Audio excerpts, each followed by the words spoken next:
Assalamualaikum warahmatullahi wabarakatuh. Perkenalkan, nama saya Mary Rahma Fadiah, mahasiswa STIAS Al-Jailani, Prodi Ekonomi Syariah B, ingin sedikit memaparkan materi terkait fungsi manajemen dan fungsi sesuai Islam. Secara umum, terdapat 4 fungsi manajemen dalam perusahaan. Yang pertama planning, kedua organizing, yang ketiga directing, dan yang terakhir controlling. Yang pertama, planning. Fungsi manajemen yang pertama adalah fungsi perencanaan. Yang dimaksud fungsi perencanaan adalah manajemen berfungsi untuk menyusun rencana dan strategi untuk mencapai tujuan organisasi. Planning merupakan fungsi yang terpenting karena tanpa adanya perencanaan maka fungsi-fungsi lain tidak dapat dilaksanakan dan tentunya tujuan manajemen tidak akan tercapai. Yang kedua, organizing.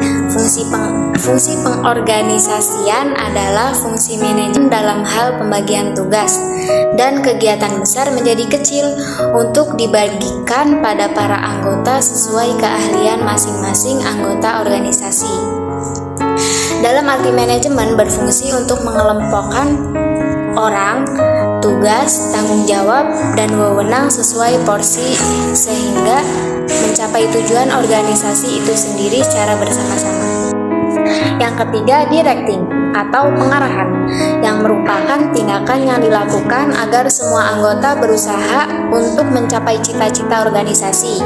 Dalam fungsi pengarahan ini, fungsi manajemen adalah untuk meningkatkan efektivitas dan efisien kinerja para anggota secara optimal dalam mencapai cita-cita perusahaan. Yang terakhir adalah fungsi pengendalian. Maksudnya, dengan fungsi ini adalah manajemen untuk menilai kinerja para anggota sesuai dengan standar yang telah dibuat. Kemudian, melakukan perubahan dan perbaikan jika terdapat hasil penilaian yang kurang baik. Dalam hal ini, perusahaan perlu menyiapkan rencana perusahaan agar fungsi ini dapat berjalan dengan baik dan efisien sehingga tidak menghabiskan banyak biaya. Tema selanjutnya yang akan dibahas adalah unsur-unsur manajemen. Untuk bisa menjalankan manajemen dalam perusahaan yang sehat, ada beberapa unsur manajemen yang harus ada. Atau sumber daya manusia yang menjadi unsur paling penting dalam menjalankan manajemen. SDM ini yang akan menentukan keberhasilan dan kegagalan dari manajemen perusahaan yang dijalankan. Yang kedua yaitu money. Keuangan menjadi unsur yang kedua yang digunakan sebagai modal dan juga memenuhi operasional dalam bisnis. Yang ketiga adalah material. Nah, dari uang yang dipakai untuk modal akan dibelikan untuk material atau bahan yang digunakan untuk sarana mencapai tujuan bisnis. Yang keempat adalah mekanik atau mesin, digunakan untuk mempermudah dan mempercepat proses produksi sehingga keuntungannya bisa berlipat. Unsur manajemen yang kelima adalah metode, yang digunakan untuk mempercepat proses produksi mulai dari SDM, uang, material, dan mesin sehingga bisa lebih efisien dan berjalan dengan lancar. Unsur yang terakhir adalah market atau pasar. Hasil produksi yang sudah kita buat sebelumnya dijual di pasar, tujuannya untuk mendapatkan keuntungan demi kelangsungan bisnis perusahaan atau sistem pemrosesan data. Pembahasan selanjutnya adalah sejarah manajemen Islam. Manajemen Islam telah berkembang sejak masa Nabi Muhammad SAW, kemudian dilanjutkan oleh para sahabat, yaitu Khulafaur Rasyidin. Salah satu sahabat yang paling inovatif dan cerdas adalah khalifah yang kedua, yaitu Umar bin Khattab. Hal ini sangat beralasan mengingat beliau begitu banyaknya inovasi yang dilakukan Umar, tidak saja dalam bidang hukum, tetapi juga dalam bidang ekonomi, manajemen, dan pembaharuan lain berkaitan dengan politik. Salah satu karya yang menarik adalah manajemen Umar dalam mengelola harta dengan menggunakan Baitul Mal. Berkaitan dengan masalah perekonomian, Umar bin Khattab dipandang banyak melakukan inovasi. Hal ini dapat dilihat dari beberapa pemikiran dan gagasannya yang mampu mengangkat citra Islam pada masanya. Ada beberapa bentuk praktik manajemen pada Khalifah Umar bin Khattab. Yang pertama, dalam bidang kenegaraan. ketika daerah kekuasaan Islam semakin luas, Umar memulai memberlakukan administrasi negara dan membentuk jabatan keamanan serta tenaga kerja. Yang kedua, dalam bidang pertanian, Umar mengambil langkah-langkah penting, misalnya menghadiahkan tanah pertanian kepada masyarakat dengan syarat mampu menggarapnya, membuat saluran irigasi, serta mendirikan lembaga yang khusus untuk mendukung programnya tersebut. Yang ketiga yaitu dalam bidang perdagangan. Umar menyempurnakan hukum perdagangan yang mengatur pajak dan mendirikan pasar-pasar yang bertujuan menggerakkan roda perekonomian rakyat. Selain hal tersebut, Umar juga menjadikan Baitul Mal yang memang sudah ada sejak pemerintahan sebelumnya menjadi reguler dan permanen. Kemudian dibangun cabang-cabang di ibu kota provinsi. Berbeda dengan Abu Bakar, dalam mendistribusikan harta Baitul Mal, Umar menerapkan prinsip keutamaan. Selain itu, Umar juga mendirikan Dewan, yaitu sebuah kantor yang bertugas memberikan tunjangan bagi angkatan perang, pensiunan, serta tunjangan lain. Di samping itu, Umar juga mendirikan lembaga survei yang dikenal dengan Nasab yang bertugas melakukan sensus terhadap penduduk Madinah. Selain itu, Umar juga memperkenalkan sistem jaga malam dan patrol, serta mendirikan dan mensubsidi sekolah serta masjid. Karakteristik manajemen Islam. Nabi Muhammad SAW mengelola serta mempertahankan kerjasama dengan sahabatnya dalam waktu yang lama.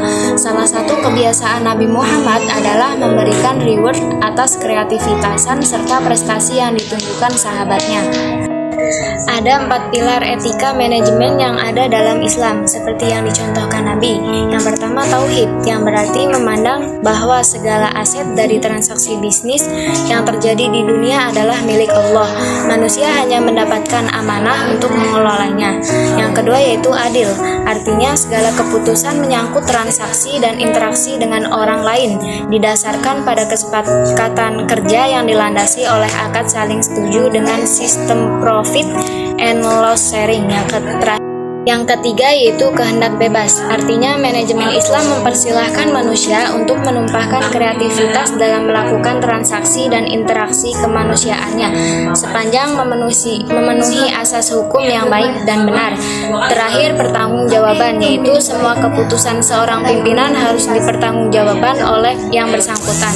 Keempat pilar tersebut akan membentuk konsep etika manajemen yang fair ketika melakukan kontak kerjasama dengan perusahaan lain ataupun antara pimpinan dan bawahan. Ciri manajemen Islam adalah amanah. Jabatan merupakan amanah yang harus dipertanggungjawabkan kepada Allah. Seorang manajer harus memberikan hak orang lain, baik mitra bisnisnya maupun karyawannya. Pimpinan harus memberikan hak untuk beristirahat dan hak untuk berkumpul dengan keluarga kepada bawahan. Ciri lain manajemen Islami yang membedakannya dari manajemen ala barat adalah seorang pimpinan dalam manajemen Islam harus bersikap lemah lembut terhadap bawahan. Contoh kecil, seorang manajer yang menerapkan kelembutan dalam hubungan kerja akan selalu tersenyum ketika berpapasan dengan karyawan dan mengucapkan terima kasih ketika pekerjaannya sudah selesai. Fungsi manajemen sesuai Islam. Yang pertama, fungsi planning yang memuat tentang adanya perencanaan dalam setiap kegiatan manajemen. Dijelaskan dalam Quran Surat Al-Hajr ayat 21.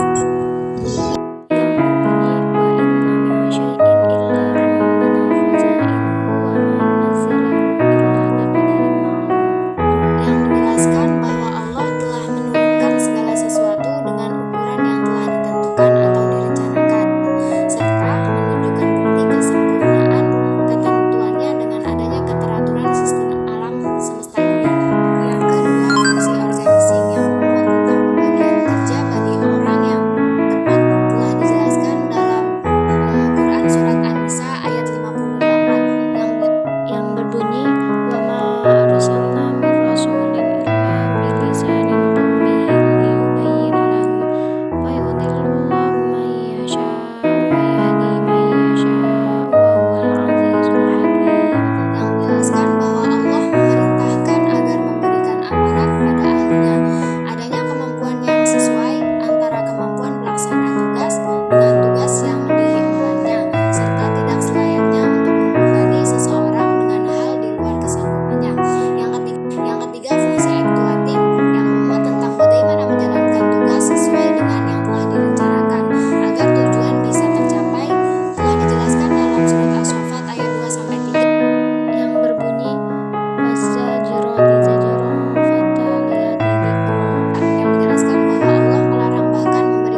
nafsam ma qaddamat lighad wattaqullah innallaha khabirum bima ta'malun. Yang menjelaskan tentang perintah Allah, keadaan orang yang beriman agar melakukan introspeksi diri terhadap apa yang telah dilakukan sebagai bekal hari esok.